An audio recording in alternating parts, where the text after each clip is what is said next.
సర్కార్ తెలంగాణపై మరోసారి వివక్షను చాటుకున్నారు. నిధుల మంజూరు విషయంలో తెలంగాణను లైట్ తీసుకున్న ప్రభుత్వం ఇప్పుడు కరువు మండలాల విషయంలోనూ అదే రూట్ ఫాలో అయింది.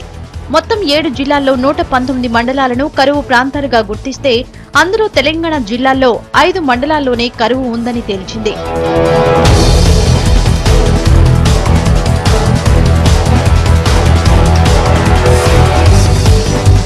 ఇక అనంతపురంలో అత్యధికంగా 59 మండలాల్లో కరువు ఉందని తేల్చింది సర్కార్. ఆ తర్వాత చిత్తూరులో 33 మండలాలు, కడపలో 16, విజయనగరంలో 5 మండలాలను డ్రాట్ ఏరియాలుగాను గుర్తించింది. ఇక తెలంగాణ జిల్లాల్లో అయితే వలసల జిల్లాలుగా చెప్పుకునే పాలమూరులో 3 మండలాలనే కరువు ప్రాంతాలుగా ఎంపిక చేసింది.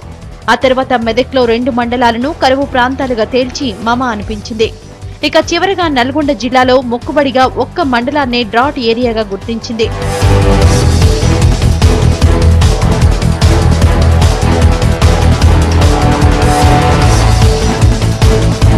సీమాంధ్ర ప్రాంతంపై ఎనలేని ప్రేమ కురిపించిన సర్కార్ అత్యధికంగా అక్కడి మండలాలనే కరువు ప్రాంతాలుగా చేర్చింది. ఎప్పుడూ వర్షాభావ పరిస్థితులుండే తెలంగాణలో 5 మండలాలనే డాట్ ఏరియాలుగా గుర్తించి తన అక్కసు వెళ్లగక్కింది కిరణ్ సర్కార్. ప్రభుత్వ తీరుపై టీవాదులు మండిపడుతున్నారు. కావాలనే సీఎం ఈ ప్రాంతాన్ని పట్టించుకోవడం లేదని ఆరోపిస్తున్నారు.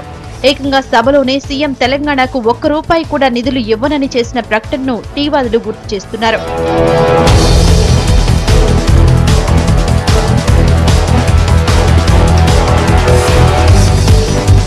మొత్తం మీద కరువు మండలాలుగా అయినా గుర్తిస్తే అంతో ఇంతో సాయం అందుతుందనుకున్న వారికి సర్కార్ తీరు మింగుడు పడ్డం లేదు.